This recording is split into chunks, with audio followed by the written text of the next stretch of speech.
Assalamu alaikum. I'm Bunyamin.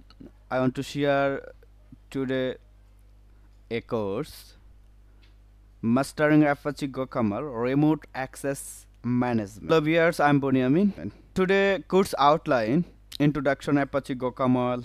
That I want to discuss about what is this, what's the work, and what the benefit like that.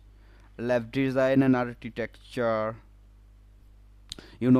Every have a on architecture and design, so I drawing the design and discuss the architecture. Setting up lab environment. I want to practical setup the lab environment like that.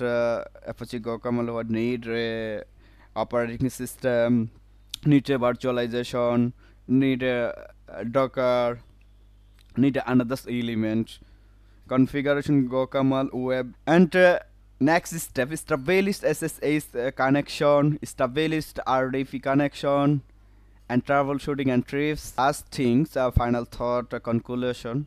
I think you enjoy the playlist, enjoy the video. Again, welcome. Thank you.